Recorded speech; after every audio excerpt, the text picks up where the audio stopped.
It's not going to cost you anything. It's not going to change our deal at all. I'm going to take on all the costs that are associated with MLS, posting it, paying a realtor, paying the title policy. We're going to facilitate the whole thing.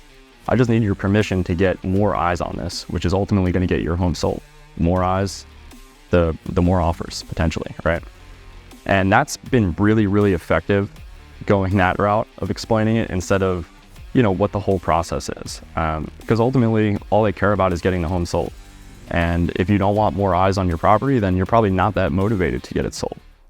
All right, TJ, welcome. Welcome. Introduce yourself to the people. Yeah, TJ McNeil, acquisitions over at The Machine with Type Key Real Estate. I'm the guy who's looking at all these deals, several a day, making several offers a week, trying to present both sellers and buyers with creative solutions to win in the market, no matter the state. And we're doing that at a high level right now. That's right. You remember our first conversation? I do. What did we talk about? Well, it was... On the phone. On the phone? No, I don't. I remember being here. For the first one? Yeah. What were we doing here? It was just the in-person interview. You're talking like our very first conversation? Yeah. When did we do an in-person interview? You, me, and Paulie? No, I came to this office. And I interviewed you? Uh-huh. How'd that go? It was good. I mean, I've been following you guys a while on social media. My business model was very similar, working with investors, showing people how to create generational wealth and passive income through real estate, and figured instead of trying to recreate the wheel, learn from the best doing it and step up the skills in the game. It wasn't here. It was at Paulie's office. That's why I didn't remember it. Okay. You, me, and Paulie sat in the training. Oh, in the training room. Yeah. I was like, I know I'm not. I did come here with you. Maybe we did. But the reason I asked about our first conversation is because when you're really, I think, ultimately just trying to maybe considering moving brokerages. Mm-hmm. And we talked a little bit about what you're doing on the development side, property management, and also, what you wanted to do with investing. And we talked briefly about wholesaling at that point in time and on the phone and like subject to and stuff. And you weren't too familiar with it, hadn't really considered it. Yeah, I never did it. Yeah, never did it. And so the reason I asked that is, since that conversation and prior to joining over here, what has been the process of learning about all this stuff? It's been a fun process because it's not an avenue I considered previously to make money in real estate or to line up the next deal. I was always thinking about how to take it on myself or hold it long term, either with a partner or an investor. But there's money to be made to be able to do it quickly and solve a problem for the seller by doing wholesale or the subject to, and it just creates so many more avenues of potential returns in the deal outside of holding it and getting a lender involved and doing the long process. Yeah. Well, what's the learning process been like negotiating these things with sellers, learning about the contracts, the whole flow? So it's definitely been a learning process. Getting the pitch fine-tuned took several weeks, to be honest. I think I started back in October. Deal flow really started to pick up towards the end of the year, just kind of working through those objections and the different market, because the market's changed quite a bit since last year. But, on the wholesale side of things, you have to control the situation a lot more, I think, which has been a learning experience. Than traditional, yeah. Because there's a lot more moving pieces as far as people coming in, the way the contracts are signed, and you have to QB both sides of it, right? Whereas traditionally, you're just either working with your seller or working with your buyer. All three sides of it. All three sides, yeah. Title too. And title's been fun to work through on the process and making sure all the statements are correct. And, those last 3 or 4 days before you get to the closing table can be a little stressful. But it's been fun. It's really interesting to see like all the different avenues you can take on a deal depending on the situation with the seller, based on what their debt is or, location. What we're really learning is price and location will always matter the most. And those are the deals that we're moving. Mm-hmm. even if it's not a smoking number, if it's in a smoking location, somebody's going to pick up on it. And if it's not in a good location, it better be at a really smoking number.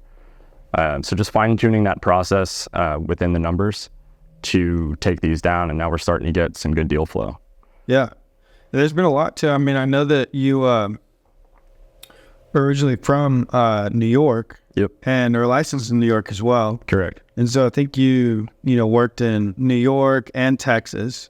But even like, midway through, your time being here, we also said, all right, what are the other states we're after? Florida, Florida, Michigan. Yep. What was the process like, kind of learning those markets too? Yeah. So Texas is really nice because as the realtor, you're the attorney as well. All the forms are promulgated. Like, it's pretty cut and dry. You do have to, fill in the terms and all of that. But other markets like New York, some places on the Northeast California, it's an attorney state. So as far as the realtors go, they're not necessarily as involved in the transaction outside of the initial onset of either showing the property or listing the property. All the contracts and deal flow goes through the attorney, right? And getting those agreements drafted. So learning the different, like, even just terms, like here we call it EMD, New York it's a deposit. Most places it's feasibility, here it's an option, right, on the single family side. So just kind of like piecing together the lingo between the two different spots and then having the awareness to relay that to the sellers, because us being in Texas, talking to somebody, in New York or Michigan, it's a different language in the contract. So yeah,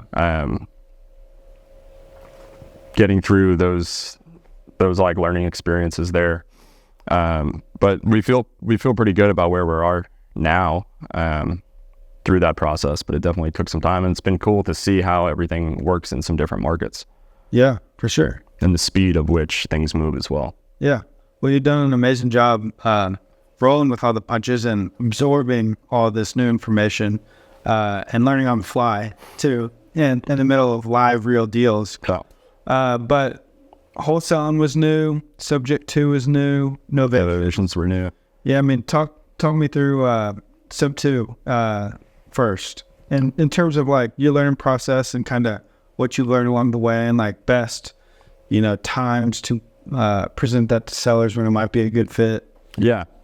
Subject 2 is interesting, especially because of where the market is right now with rates. Rates are somewhere, between 7 and 8, depending on your credit, DSCR, all that.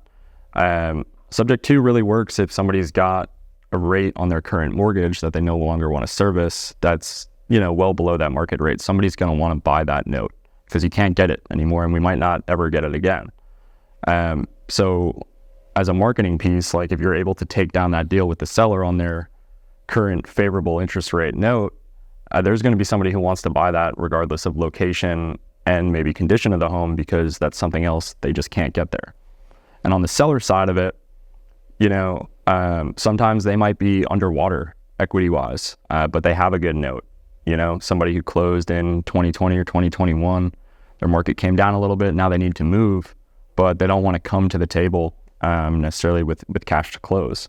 So if the spread is close enough there, depending how far underwater they are, we can have somebody come in, take over their note, and make their payments for them, while allowing them to move on. And now the investor or the partner can come in and get a better deal otherwise on the market because they're paying 2 to 3% less on interest. Mm-hmm. So a deal somebody else otherwise would have saw on the market, listed at X price, trying to get traditional financing, the numbers aren't going to work at 8%.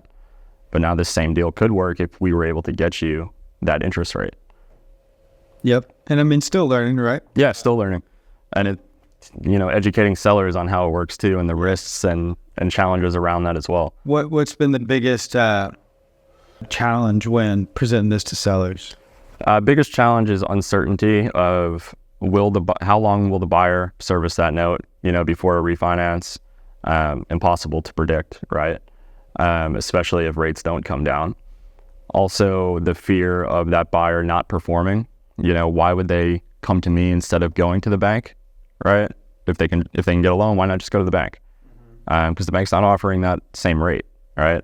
And just try to educate them that we do some, pre-vetting. There's documentation in place to do that wrap. They make the payments directly. It's not they're not paying you and you're paying them. It is a seamless process. And in some cases, we can even get them some cash flow on top as a sweetener. Yeah. If they're not underwater and they have some decent equity, we can get them passive cash flow through that type of deal while getting our investor a favorable rate. Yep. And then lastly, novations. Yeah, the favorite one. Is it? And then it is now that we've dialed in the process. Novations are interesting because it's a wholesale deal that you market on the open market MLS. The reason it works is because it is a wholesale deal and you are at a good number. You're offering this deal below market rates, and the novation allows you to market it to on-market buyers. And through that process, we still, give the seller no closing costs, or as little to zero, as little to none as we can get. But on that novation, we're paying out the realtors, we're paying out the title policy. Out of the assignment fee. Out of the assignment fee. And, if there's minor repairs within there, we set an allotment with the seller on the front end and say, look, you don't have to worry about negotiations. We'll take care of the grass if it needs to be mowed and, touch up paint and fix that light, whatever it is. We're not going to let the deal get held up for, a couple $1,000s within there if we're able to come to terms on the right number on the upfront. And when we first started that process, it was kind of a new thing to all of us. And it was kind of hard to explain. Like, it's a weird word, novation. Nobody really knows what that means. You're just really assigning the contract. And we kind of changed the approach a little bit with sellers. Instead of, giving them a wholesale option, then a novation option, and then an open market option, we can execute on all. But been transitioning it to more in the traditional wholesale route because ultimately those people do want to sell and sell fast. So what I've been doing is getting the wholesale contract lined up, explaining how we're going to do it. We're going to partner with somebody to close on this deal. Give us about 30 days or so, and we're going to make this happen for you. After our initial round of shopping to investors, we're kind of feeling feedback, seeing where it's coming in on the market. And what we're finding is on the MLS, we can actually offer it at a higher price than we can off market, but still below traditional comps. Mm-hmm. So we're still coming in, 10 to 15% below market, and now we're the most attractive deal on the MLS. So the way I've been positioning this to sellers is like, hey, our closing date's coming up in about a month. We're working real hard on this. I want to get, as much exposure as possible. Do you have any objection to me posting this on the MLS as well? We are brokers, we are realtors. It's not going to cost you anything. It's not going to change our deal at all. I'm going to take on all the costs that are associated with MLS, posting it, paying a realtor, paying the title policy. We're going to facilitate the whole thing. I just need your permission to get more eyes on this, which is ultimately going to get your home sold. The more eyes, the more offers potentially, right? And that's been really, really effective going that route of explaining it instead of, what the whole process is. Because ultimately all they care about is getting the home sold. And if you don't want more eyes on your property, then you're probably not that motivated to get it sold.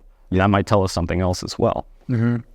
And how we go about doing that, it's just, a one-page rider that we send with our contract that gives us the authority to post on the MLS, negotiate, and place contracts on our original deal. And they sign off on that. Once we get that, we get it on the MLS and go. What about with the buyers? Once it's listed, having to explain to the buyers about it? I haven't had to once. Typically they come with a realtor. So the realtor has no idea what a novation is. Right. They see it on the MLS, they see the price, they see their commission, and they're like, how do we get a deal done? It's the same thing to them as it would be traditionally. You ever had to explain here's the assignment contract, this is what this is, anything like that really? Yeah.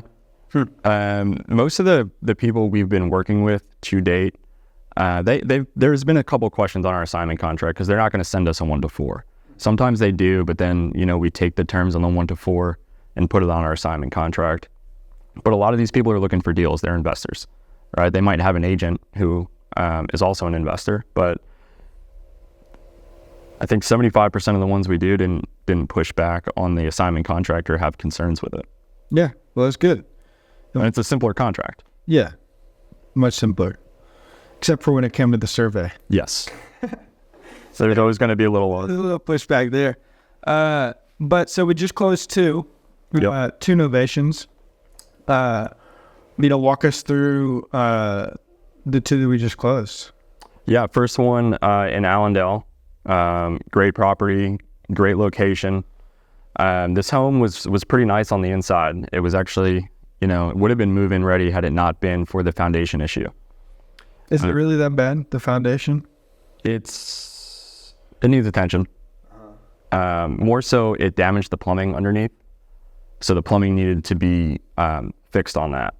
And the seller had been getting, some pretty high quotes to get that done. And when we went and looked at the property, we analyzed it, really liked the neighborhood, liked the interior. The kitchen was nice, the bathrooms were nice, but it had this scar of foundation and plumbing, which is going to scare most people on MLS unless you're at a really good price, right? Where'd this lead come from? This lead came from Google. There's a PPC lead? It works so. Or was it a website lead that filled out a form on our website? No, I believe it was a Google lead. And it was one we followed up on for a while. It first came to us in October. We were far away on price, and then we wound up checking back in on her. And it was a website lead. It was a website lead? I don't think we did the PPC until January. Yeah, it must have been a website then. Good to know. Yeah. I came back to her and were able to work a deal. She was a property manager, so familiar with the process in a sense. And we shopped it both on market. We were able to get the novation agreement signed pretty quickly after we went under contract within a week with that same strategy. Hey, we're just trying to get more eyes on it. You've used the MLS, you get it. So that wasn't a problem there. And there was a little bit of a learning curve as far as how much that scar was going to scare some people on the foundation and the plumbing, even though we put a plan together on how to reroute it and save some costs. We had a foundation inspection done to highlight those. We weren't trying to hide anything. Obviously, be upfront about it, but project scared some people. So we kind of went to market at a little bit too high of a price.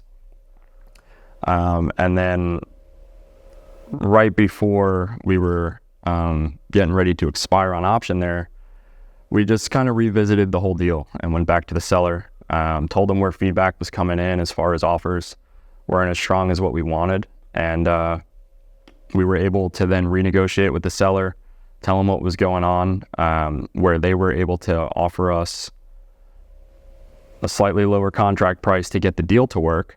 And then from there, it was, me and Jesse, who runs our dispo, working with the buyer's agent to tweak some of their terms to just put the deal together.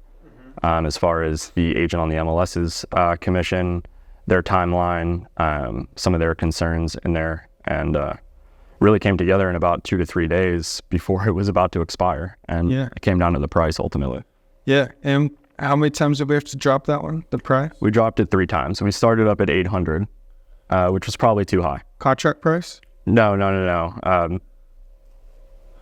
MLS price. How many times did we adjust ours? 3 times too? We adjusted it 3 times. Our contract price we adjusted once. Got it. We're at 715 the whole time? Mm-hmm. Got it. Yeah, I locked it up at 715. We were originally at 700 with her, which helped on the initial, offers. We came back together in January. She's like, I can get this done if we do it at 715. We liked the area, so we went and tried it. Still thought it was a good number, and I think the mistake on our end was just kind of going too high for the neighborhood. The comps were 1-2, pretty strong in that area. Allendale is a great neighborhood, so we felt at 800 it would have been a really good deal.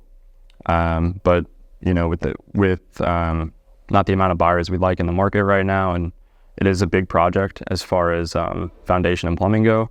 We learned some things on pricing there. Ultimately landed at 736. Yeah, on dispo. On dispo. And then last minute got an amendment signed seller. Yep. That if we closed by a certain date, we could get 700. If it didn't close by a certain date, it was gonna be 715. Correct. And got it done on. We got it done. It was a process. It's like Murphy's Law with real estate.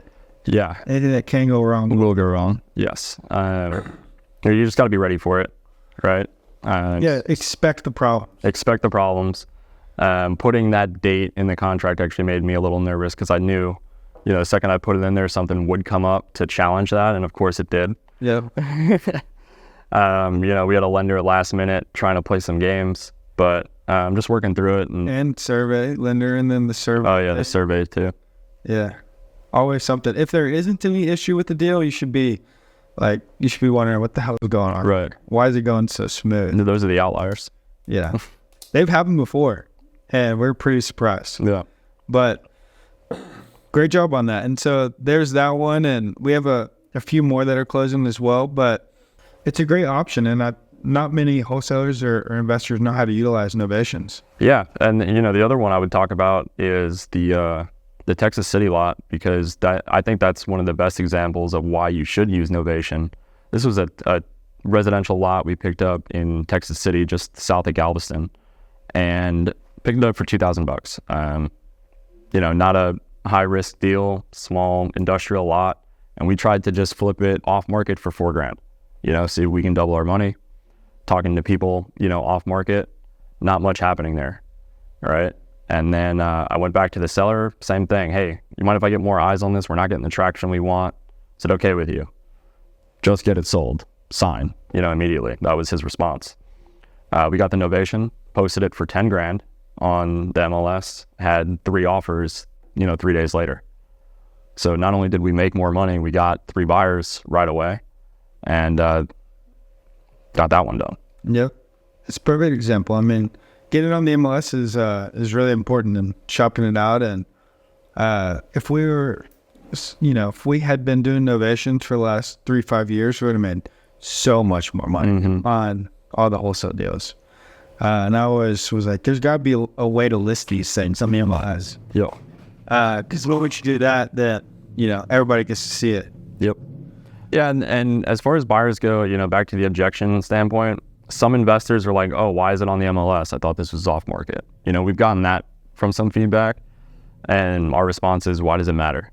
You care about the price or where it's listed? Like, yeah, if you're getting a good deal, it shouldn't matter the source. Yeah. Well, the off market thing is a whole thing. It doesn't matter. Right. But everybody, when you're starting off investing, is like, I want off market deals. Right. Just want a good deal. Right. Deals. All right. Well, we're getting to the part of the discussion called spilling the tea with TJ. Got it. Junkin. We're not going to dive into the tea with the machine, but tell us about the team. Tell us about the team and how we operate on a daily basis, and Paulie leading the team, and what a day looks like in there. Yeah.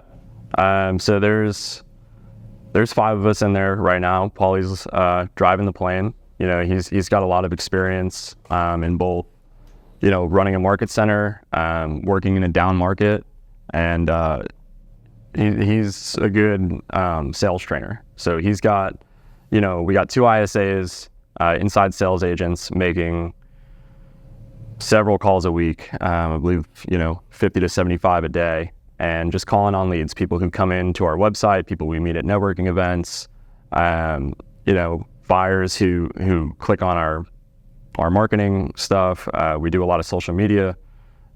So we have all these different avenues of people coming into us to either plug in for a deal or, for community, for courses, for meetups, to sell, to buy. We have all these different avenues. So we have 2 guys dedicated full time on reaching out to all those people and trying to figure out motivation and how we can help and plug in.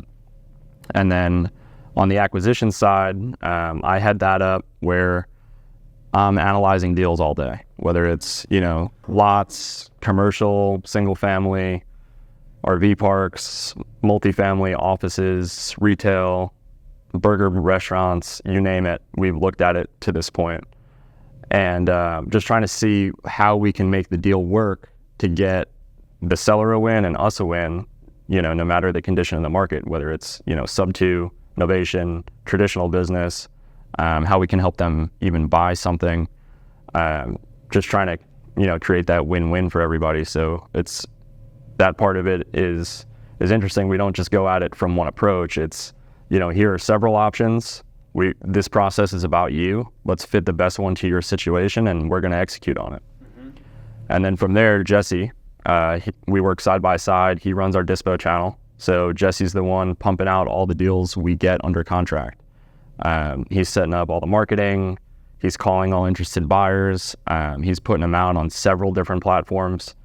And that's a full-time gig as it is, just making the calls. We have another guy who's trying to come into the team, helping with some of those calls because we're getting a ton of buyer interest because we have good deals.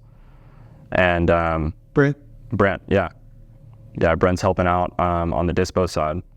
So yeah, Jesse's pushing those out. He's getting all the assignment contracts in and kind of the back end deal flow, and I'm the front end deal flow. The five of us work, pretty symbiotically. It's a good team up there. Looking for help probably here in the near future as we keep taking down some of these bigger deals. And yeah, I think Great that's a question. Yeah, it's a good team. Great team, good culture, good environment. I always love being up there. Yeah. So this morning we were on the Google Meet, and Paulie was like screaming at somebody or himself or something. I was like, I'm muted. I want to hear. He gets the juice flowing early. Gets the juice flowing early. He's high energy. What's your favorite lead source? When you see something go into eval and it says this lead source, you get excited about it. Sphere. Sphere. That's always Sphere, because relationships, real estate's a people business. So getting people to trust us and believe that we're there to help them, that's always what's going to get the deal to flow, because there's so many different people out there in the industry, trying to make a quick buck or do something else, where we're actually coming from contribution, coming from service. So the Sphere and referrals are really good because we've been positioned from a place of trust and stuff like that. I would say outside of the Sphere, the website leads are really good. Most of the deal flow or stuff I'm analyzing comes in from those website leads, whether it's wholesalers, sellers looking for a quick cash option, creative terms. And then I'd say the third one, we've been hitting networking events pretty hard lately. Yeah. And that's been a more recent avenue, but we're starting to get pretty good contacts from that, whether it's for deal flow, community membership, courses, other events, or just meeting other people that can help us. We met some capital partners last week, other people we can raise money with on deals, or if we don't have a deal to raise on, we can have something else we can go into. So really trying to attack that networking space as of late. It's been a real concerted effort of the machine. For sure. Just building that Sphere too. Right. Really. Yeah, because they'll turn into Sphere, which will turn into deals. Right. And you and your partner and Jesse are also all investors in TR3 Capital Fund 2, the RV Resort. Let's go. Yeah, we're excited about that one. Yeah, tell us about it. My first LP deal, as a passive investor, I own 8 units in and around Austin in different partnership deals. I love partnering. It's always been a strong belief of mine, team up with people who strengths cover your weaknesses and vice versa. Being an LP, you don't have to worry about that as much. So, for me, I was looking for something to outperform my current IRA. Me and my partner, who I invest with, we haven't bought a deal since 2021, so we've been getting itchy, to get something in the pipeline. And this one, it just seemed can't miss. Y'all got some really awesome seller finance terms. The park is a really cool new park, and I think that asset class is one that's on the upward trajectory as far as RVs go. Something not a lot of people are thinking about right now. It's starting to get a little more trendy. But it's affordable housing for people who want to, move and travel. And what I loved about it was it's mostly long-term tenants.